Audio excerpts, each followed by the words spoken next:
Out of the Park Baseball 25, hopefully on the Foolish Bailey channel that you're watching this. This has been a fairly seamless transition from Season 5 to Season 6. For me, it hasn't been. For me, in real life, it has been a few weeks since I played this game. I've now had time to go through all your comments and read your feedback on this series. I think a lot of you are liking it. That makes me happy. I'm having a really good time, and I want to keep playing as well. I don't know when this is going to stop. I don't know if there's a natural stopping point for this series, but I'm having a good time, and I'm excited to keep playing. You'll recall in our last season, Season 5, we went 77-85, which is one of the better records we've had, but we are still yet to have a winning season with the Oakland A's, and I'm curious to see how that will result in terms of the feedback I received from my owner, John Fisher. Our season score is 534. That is the best score I have posted so far. The game says this is a very fine score, although I think there is still plenty of room to grow. I want to go above 500 this year. That is definitely a big goal for me. And one way I'm going to try to do it is by changing up the rules a little bit. I've been very strict about trying to keep original Oakland A's on the team. I've been very strict about limiting the amount of trades. I've done 3 trades every offseason, 2 trades every trade deadline. I'm going to prioritize keeping the original Oakland A's less, and I'm also going to add 1 trade per trade window. So going forward into this offseason, we will have 4 trades, and going into the trade deadline, we will have 3 trades. Still trying to find the right balance between, just absolutely like fleecing the AI. I could do like 1 million trades and probably be in pretty good shape, but I want to keep things somewhat realistic, and there's only so much you can do with trades every offseason. Our new budget for this year is $122 million. That's about where it's been, give or take. I think one way I could improve is maybe by investing a little more into the player development budget. I did bump it up from whatever I started with in this save, but it's definitely far from maxed out. And I don't think I'll be able to max it out for a long time unless I can really get the overall team budget up. I'm going to have to really, cut payroll in order to maximize the player development budget, but that would probably help the outlook of the team in the long term. In terms of our review of season goals, John Fisher is mostly satisfied with our team record, which I think is really the thing that matters. The thing that I've really failed at is draft record. I just have not produced, good drafted players in the 5 years. I think part of that is that the draft classes that contain real players, which we're starting to see make the majors right now, just are kind of weak compared to the CPU-generated draft classes. And so I have some guys in that CPU-generated bucket who I'm more excited about than guys who are, actual real-life baseball players. So we'll have to see. That's going to take some more time to come into fruition, though, and we've kind of missed the deadline on the draft record. And here's the rest of John Fisher's feedback. One thing he wants us to do in the next couple of years, acquire a Cy Young Award winner. I'm actually okay with that because that can actually be kind of, fudged in a way. You can acquire a guy who won a Cy Young Award, 10 years ago and is super old and is on his last legs, and you can make your owner happy in doing so. Our first big decisions of the offseason involve a couple of team options, one of which is for Scott Effross, $1.8 million with a $400K buyout. We are going to decline this option. We are going to void his last contract year. He'll become a free agent. He's been one of our most consistent relievers throughout this save, but given that he's 34, I think there's probably a rating decline coming soon, and I just don't necessarily need to be paying, over $1 million for relievers that aren't, my absolute top tier guys. And so, with all apologies, Scott Effross, if this were a team with a higher budget, I would definitely take it, but I'm going to void his last contract year. And then somewhat controversially, I have it for JP Sears as well, $10 million with a $2 million buyout. I am going to invoke sort of the OG Oakland A's clause here. He has not been that great for us since about 2026. 2026 was a wonderful year for him. 2027, 2028, maybe not so good. But I want to keep him around. I think if I accept this, even if I change my mind, I'll probably be able to trade him or dump a lot of the contract anyways. So I'm going to accept it, and I'm going to at least, go into this arbitration stage with the expectation that JP Sears will be in the rotation in 2029. Here's how I'm going to set up the player development lab. We have Judd Fabian and Josh Mears working on their 2-strike approach. For Josh Mears, this is sort of an eternal struggle working on his 2-strike approach. He's led the league in strikeouts each of the last 3 seasons. Perhaps most interestingly enough, we are going to attempt a difficult endurance training on Ronan Kopp, and I think you'll find that come 2029, Ronan Kopp will not be our closer, or it's likely he won't be our closer. We'll either try him out of the rotation, which is a thing we didn't do with Mason Miller, or we may trade him at the absolute peak of his value because he's had, a few wonderful seasons for us, and I think he could actually be in the running for reliever of the year. He was an all-star last year. We'll just have to see how that goes, but he is in for a role change, I think, no matter what. DL Hall improved control. That's kind of his, Achilles heel. Jacob Wilson, we're going to work on the plate discipline. He makes good contact. He avoids strikeouts. We'd like to see that result in more walks as well, maybe getting deeper into those counts. And then Owen Murphy, increased pitch movement. He has a 45 home runs allowed on the 20 to 80 scale. I'd like to bump that up to a 50 if possible. Here's how I'm doing arbitration. Ashcraft, Brady Basso, Jacob Wilson, Noah Miller have been offered 1-year extensions, so we're trying to bypass arbitration. Josh Mears, I've offered him a long-term extension. We'll get news on that if he accepts. We're going to non-tender Phillips, Langoliers, Gibson, Long, and Ben Bowden. Ben Bowden was the tough one for me, but just not a great year for him last year. He was so good in 2027, but I decided to non-tender him and keep Spencer Arrighetti instead. In terms of just relievers that were going into their first year of arbitration, I like Arrighetti a little more. Joe Boyle is an interesting one. I actually haven't made a decision on that yet. Given the injury, I don't know if I should non-tender him. Let me know what you guys think in the comments, but I haven't made a decision there. Ronan Kopp's on his way to a big payday. Here's what we're offering in arbitration. Joey Ortiz should get a bump up, but I'm curious to see if we trade him because his injury proneness is fragile. He hasn't been awesome for us. We'll have to see, but we're going to at least hold on to him through this arbitration process. Noah Miller gets first-year ARB. Denzel Clark has high financial ambition, so he wants a lot. He wants like $8 million. We're going to offer him 6.5. He's another guy who could be traded, honestly. I don't know. With this extra trade we have this offseason, things could really change up. And then, of course, Brett Phillips, we're not going to bring back at his ARB money. We do have Yordan and Andrew Nardi hitting free agency. Was never going to extend them. Yordan Alvarez is wrecked. His injury proneness is wrecked. He was perfectly fine for us down the stretch. That was like a fun 2-month rental, but that's all it was. If I go to offer him a contract extension, this is his suggestion to me. I don't think we're quite on the same page. Nick Allen, free agent. Reese McGuire, I've offered an extension to. Just not a lot of left-handed hitting catchers out there who really fit what we're trying to do, so I'll extend him if possible. Zach Jackson and Scott Efros will hit free agency, though. So I think we're losing a lot of relievers overall. That's going to have to be a huge priority for us this offseason, particularly in free agency. But hopefully I can scoop up the right guys. I think, with the bullpen, it's fungible. You can definitely funge it a little bit. And after some consideration, I think I am going to non-tender Joe Boyle. It doesn't feel very good, but I just don't like the idea of spending, $4 million on a reliever that isn't one of the absolute best. And I know he had a really good season last year, but, with the torn labrum in his shoulder, that calls into question sort of the long-term outlook. How will his ratings look upon healing from this torn labrum in his shoulder? I think we will non-tender him with the priority of hopefully bringing him back for cheaper than that approximately $4 million asking price. We do extend Josh Mears. That is one of our long-term contract extensions. I like the power a lot. I think he can hit more than 24 and 22 home runs, which is what he's done the past couple of seasons. And here's what his contract is going to look like for us coming up. It includes a team option. These last 2 years, age 31 and age 32, were the ones that would have been free agent years. The rest of these, age 28 through 30, are ARB years that we're buying out. Reese McGuire will also come back to us on a 1-year deal with a team option for a second year thrown in on top, so that's also pretty good news. Let's check in on awards because it is award season. We have a Gold Glove winner. It is Josh Mears winning the AL Gold Glove for right field. That's very good to see, especially considering he's recently extended. Jack Sawinski grabs one for the Angels. That's interesting. Ke'Bryan Hayes continues to win Gold Gloves, this time in the American League. This is his second with the Minnesota Twins. And Jacob Cozart of the Rays has just turned into an absolute monster in this save, and he'll grab a Gold Glove at catcher to complement an excellent offensive season. National League Gold Glove winners are right here. We see Brett Beatty grabbing one at first base for the Mets. That one's a little bit interesting. Dansby continues to dominate defensively at age 34. He grabs another Gold Glove. This would be number 5 for his career, so good for Dansby. Jung-Hoo Lee, now a Brewer, grabs one in the outfield as well as Victor Mesa.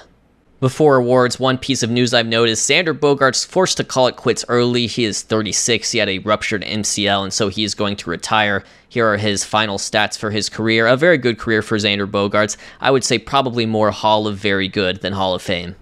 Your AL reliever of the year unanimously is Emmanuel Clase. A great year for Emmanuel Clase. 1.33 ERA, 36 saves. Yeah, that was not going to get beaten by Ronan Kopp, although he does receive a few down ballot votes, finishing 5th. In the National League, it is Gage Wood of the San Diego Padres. Interesting, a 2025 second rounder for them out of the University of Arkansas. You look at the ratings, at least according to my scout, not that great, but he just went out and had a .86 ERA this year, a perfect 500 ERA plus. Why not? Reliever of the year, only 2 saves though, so not a closer. Yohan Duran also receiving first place votes on the Dodgers. Silver Sluggers, in the American League, we have the entire Orioles infield with the exception of Rafael Devers, still of the Boston Red Sox. In the outfield, Julio Rodriguez continues to dominate, and also the first appearance for Tommy White, who was also an all-star for the White Sox this year. An excellent job grabbing a Silver Slugger there. Here in the National League, we have a couple Diamondbacks. We have a really strong outfield with some, huge seasons from Dylan Cruz and Jackson Chourio, sort of breakouts for them, young ascendant stars in this league. Rookie of the Year unanimously is Ronald Hernandez. I'm not going to say this is a bad season by any means, but this is certainly below the typical mark we see for a Rookie of the Year, and he was a Rule 5 draft pick from the Kansas City Royals to the Texas Rangers, and I think it sort of reflects my theory, which is that the initial draft classes are weak, and so we're at the point, 5 years on from now, where a lot of the new players populating are from those initial draft classes, and they're just not that good relative to the level of big league talent they're trying to reach. In the National League, we do have a fairly established prospect, that is Cam Collier, unanimous, a great rookie season for him for the Cincinnati Reds. The Manager of the Year in the American League is Stephen Vogt. We believe in him. We have seen that before. I think that's maybe his third. And the National League, it's going to be Torey Lovullo of the Diamondbacks.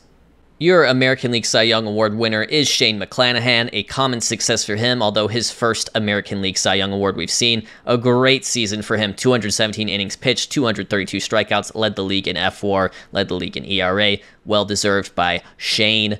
Pete Fairbanks, interestingly enough, a starter, converted starter, decent year in Tampa, so maybe we'll do the same with Ronan Kopp. We'll see. Max Fried is your NL Cy Young Award winner. He is still with the Braves, although I do suspect he will walk in real life, but here's his contract. I guess that expires. He has one more year on it. Yu-Min Lin, himself a former Cy Young winner in this save, will finish as runner-up, with Shota Imanaga finishing third and Jesus Luzardo fourth, though all receiving first-place votes.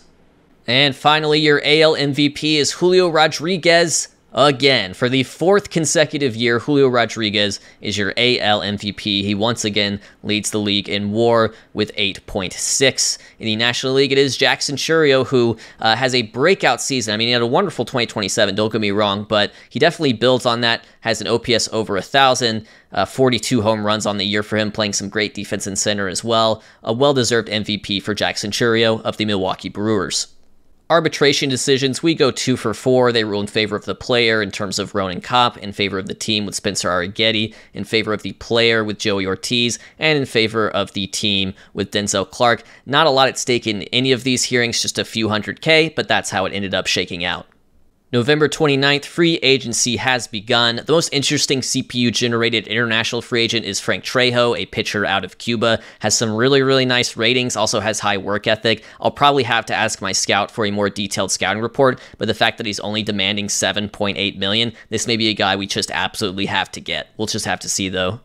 And in terms of the rest of the free agency class, I think Riley Green topping the class. This is maybe the best free agent we've seen in a while. He looks really good. He's had some really good seasons back-to-back, about 5.5 WAR seasons, probably out of our price range, demanding $36.4 million. But here are the rest of the top guys. That includes reigning reliever of the year, Emmanuel Clase. That includes Jordan, who is technically a free agent after leaving us, although we were never going to sign him back. Ooh, Spencer Strider's a free agent. That's kind of interesting. He's had some injury difficulties, but hey, hold on a second. There's a thought. Braxton Garrett, a free agent. Shane Bieber, free agent. Garrett Whitlock, a free agent. I would say this class is generally pitching dominant with a few sort of premier position players up top, I guess most notably Riley Green. Went ahead and cooked up our first trade of the offseason. Remember, we can have up to 4 now. We're going to move on from Jazz Chisholm. That's not surprising. He was a great player for us last year, but he has 1 year remaining on this deal. We knew what we were getting into when we traded for him. Philly's covering half of the deal as well. That's been nice because it hasn't been that much of a financial burden. And speaking of finances, we're going to make this mostly cash neutral for now. Our money will drop by $800K, but Tampa, who is our trade partner, they do not have any budget space available. So this will not be a cost-cutting trade for us necessarily. Pedro Pineda is an outfielder. He's 25. LeCedric Gold was my 2027 ninth rounder. He's a reliever. He looks like he could be a good reliever, but he is a relief prospect nonetheless. In return, basically we can view this as 1 year of Jazz for 2 years of Jace. Jace Young, in real life, a prospect in the Tigers system in this save, recently of the Tampa Bay Rays post-trade deadline. He has 4 years of service time, which means he has 2 more years to go until hitting free agency. So 1 year of Jazz for 2 years of Jace. I like that. I think he'll play third base for us. That's probably going to kick Jacob Wilson around the infield, just depending on need. Maybe as a utility infielder for us. We'll have to see. Gage Harrelson is organizational depth, could help us just to have a left-handed hitting outfielder. And Nathan Martorella, he's a bat. He's a power bat. He doesn't have any options left, so he's going to have to really do it for us in the majors right away. But he's a bat. He's got some power. We'll see if we can fit him into the lineup some way, somehow. So that's the trade we're going to do. We're going to get Chase Young for Jazz Chisholm with some throw-ins in between. Fans not happy we traded Jazz, though. The fan interest almost crashes. One reason we trade for Jazz is because he is very popular. We thought he would bring fans out to the ballpark. We're trying to get more in attendance. We're trying to get a bigger budget. This is part of the game. However, we're moving on from him for baseball reasons that, are sort of outside of our control.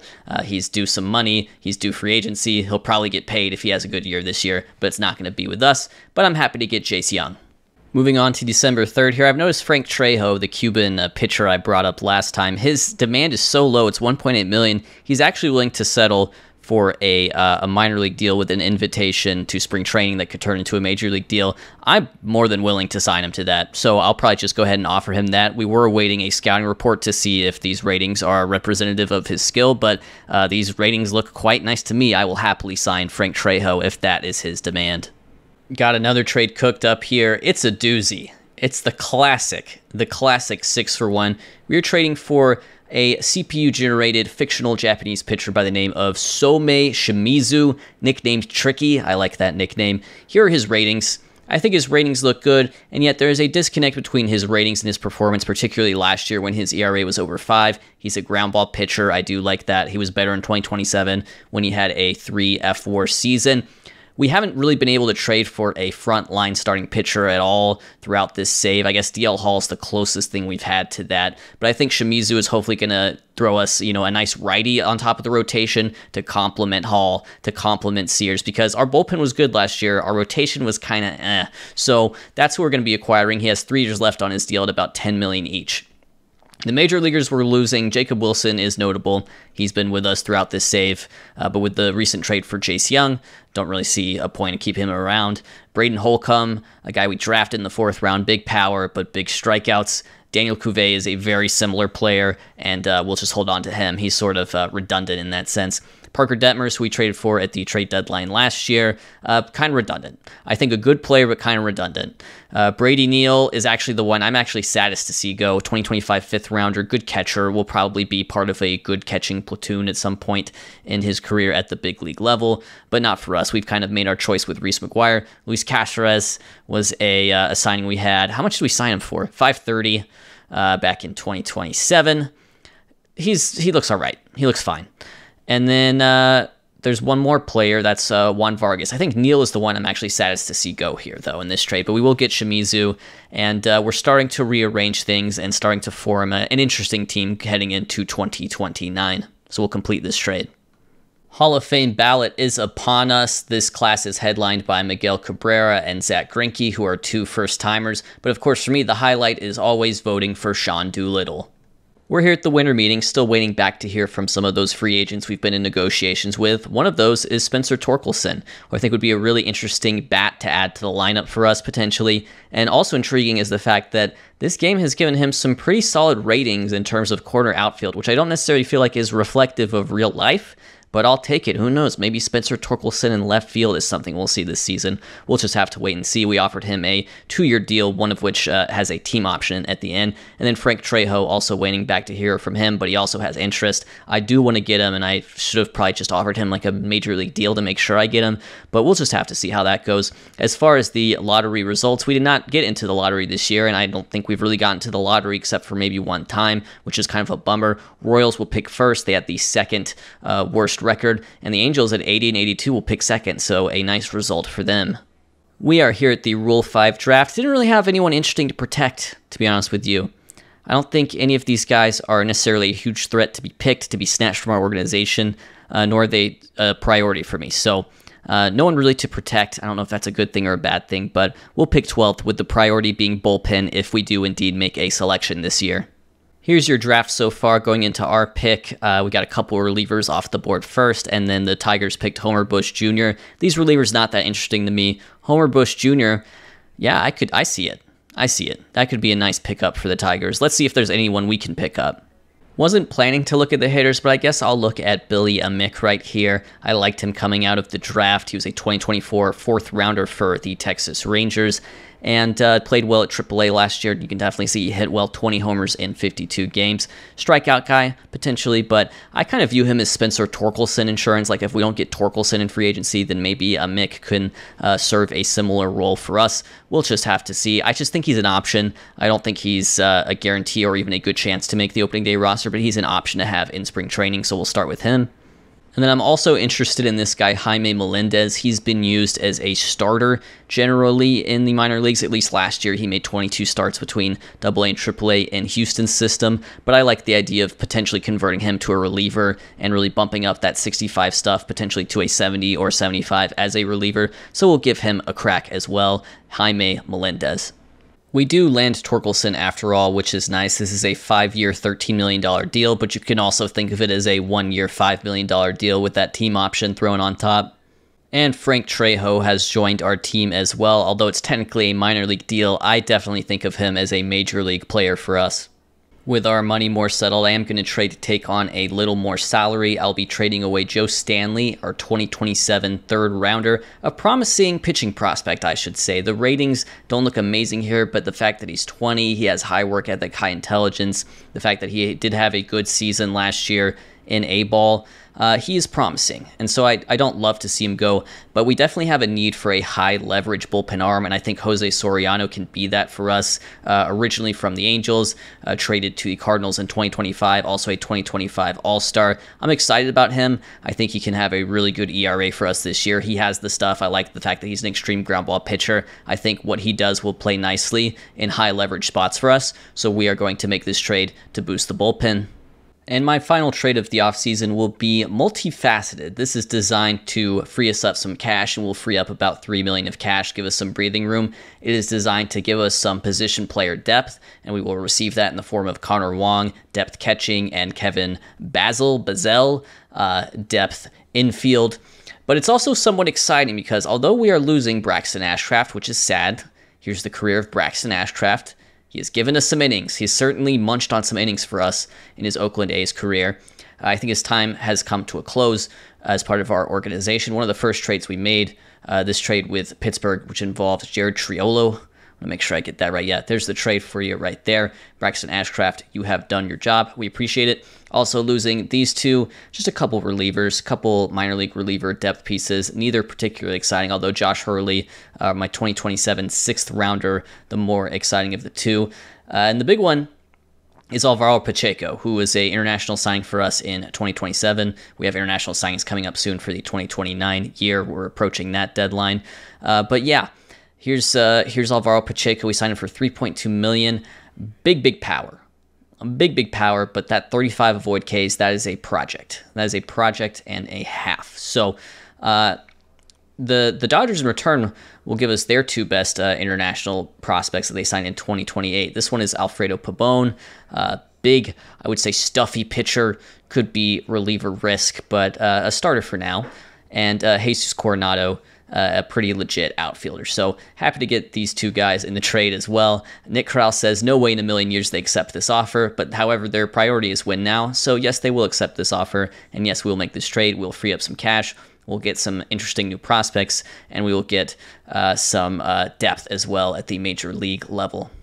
And I know that people want to see this, but given that the preseason is about to begin, I have adjusted the draft budget and player development budget based on how much money we have remaining. So the player development budget goes up to $13.5 million. That is the league development budget baseline. And then the draft budget is $6.5 million. That is really all I could muster, but at least it's a little bit more than we've had before.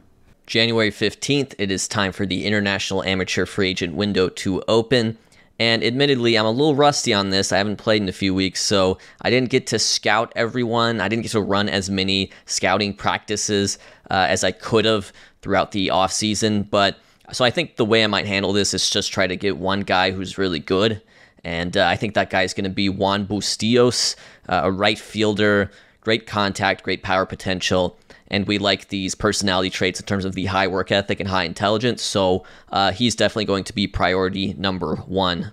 Hall of Fame voting results are in. There are 3 Hall of Famers this year: Miguel Cabrera, Yadier Molina, and Zach Greinke. with Robinson Cano and Joe Mauer just missing out on that 75% threshold. January 20th, so we've gotten to the point in the Bustillos negotiations where we're just going to need to max out our budget to get him. That's $5.7 million, and I'm willing to do that, so I'm going to give him that offer, and hopefully he accepts. And he signs with us, so that gives us yet another really high ceiling, young international signee, although he will be our only one in this class. Spring training is here. This was certainly an eventful offseason for us. I do want to quickly go over the free agent signings from around the league. Riley Green signed with the Giants. I gotta say, this is the highest rated and highest paid free agent from this free agency class. I think that's pretty unrealistic that a guy this good would only sign for $150 million at the age of 28. Spencer Strider goes to the Astros. He's fragile. His ERA was not good last year, but I mean, these ratings are still unreal, so it seems like a pretty good deal to me. 2 years, about $41 million. Gabriel Arias, who's been quite good in this save, goes to the Yankees on a 5-year deal. Anyone else standing out to me? Andrew Nardi. He pitched for us last year. Didn't do particularly well going to the Yankees. Shane Bieber to the Angels. He was a pretty big deal. Garrett Whitlock to the Padres. Dalton Varsho back to Toronto. He'd been playing in San Francisco. And Jordan goes to the Washington Nationals, 5 years, $92 million. Some results from the player development complex. Judd Fabian not able to improve his two-strike approach. Neither was Josh Mears, and that's definitely been a priority for us. Ronan Kopp, I toyed with the idea of changing his role or even trading him. I think he's going to remain the closer for us / stopper. I think that's where he is best suited for now. The best news, DL Hall improves his control. He's up to a 50 on the 20 to 80 scale, so hopefully, he can walk less than 4 guys every 9 innings. And then Owen Murphy successfully increases his pitch movement as well. February 22nd, I do want to point out we're kind of a spring training wagon right now. We are 7-0. We have not lost in spring training yet. I don't know if that means anything. Ooh, a tie. Okay, still undefeated through 8. A win. Bryce Montes de Oca, that's just a small injury. Yeah, we have not lost in spring training yet. We have been undefeated 11 in a row. Finally, we lose. So there we go. That's the end of our streak. All right, March 21st is the day before opening day. It is time to pare down this roster, and I will meet you all when I'm done with that process, and we can talk about the final 26 for 2029. Opening day 2029, here to look at our final 26-man roster, starting with the lineups first. A lot of platooning. We have interesting guys, but we're not quite sure how to make it all fit together, if that makes sense. That is definitely a work in progress for us, but the constants are Vinny Pasquantino will lead off in DH, and Denzel Clark will bat second and play center. That is true both versus right-handed pitching and left-handed pitching, and also Joey Ortiz will bat seventh and play second base, and Noah Miller will bat eighth and play shortstop. After that, a lot of platooning. We've got our catcher platoon from last year with Melendez and McGuire. Devin Taylor's going to be part of a left field platoon with Judd Fabian. This is definitely make or break for Devin Taylor. I don't think his ratings are that impressive. I don't think his performance in general has been that impressive, but he is a former first-round pick for us. This is his chance to seize a job if he wants it, but if not, he will probably not be in our long-term future plans. Spencer Torkelson is here. He's going to play first base. That's why Pasquantino is DHing. Jace Young, who we acquired, he's going to start as kind of a platoon bat at first. We'll see if we get him some at-bats against lefties later on. It's kind of how he handled Jazz last year, and I think that worked just fine. But he will bat third and play third base. And against left-handed pitching, we're going to bring in Daniel Cuvée into the fold. Cuvée had a really strong spring training, and I don't think there's much development left to do. The avoid case is going to be a huge problem. We saw it with Holcomb already. But I'm just willing to, try to get him some reps at the big league level. And Joshua Mears is here. He's been probably one of the more fun players to watch just because he's so extreme in terms of his strikeouts. I would love for him to have a big season this year. The reigning Gold Glove winner in right field in 2028. Pitching-wise, this is what we're going with, and I will point out none of the Rule 5 guys we drafted ended up making this roster, but we're going to have DL Hall as our ace. I like what he did in the development lab this offseason. Shimizu, who we just traded for, will be our second pitcher, followed by Sears, Basso, and Hoglund. I think this will definitely be fluid, especially here at the back end. Basso is now rated as a 2-star. I don't know exactly what ratings went down to cause that to happen. but Basso and Hogland are kind of interchangeable with Trejo. They're kind of interchangeable with Owen Murphy, who's going to start season AAA, and we also have a prospect who I'll probably talk about later on, who is also factoring into, the pitching depth at the moment. As far as the bullpen, we do have Frank Trejo in long relief, the new signing. He may be in the rotation soon enough. We'll see. Middle relievers are going to be both the Montes de Ocas. Jacob Lopez, need a lefty. He remains as the lefty. And Miguel Ulola makes this team after a nice spring training. He's someone who we acquired in the trade that I believe it was also for Joey Ortiz with Milwaukee. But Miguel Ulola will make this team. This will be, his first big league action for us, I believe. And then as far as the stoppers go, these are our high leverage guys. It's going to be Arrighetti, Soriano, and Ronan Kopp. I hope you all enjoyed that eventful offseason. I think adding that fourth trade really made a difference, but we'll just have to see how this team does in 2029.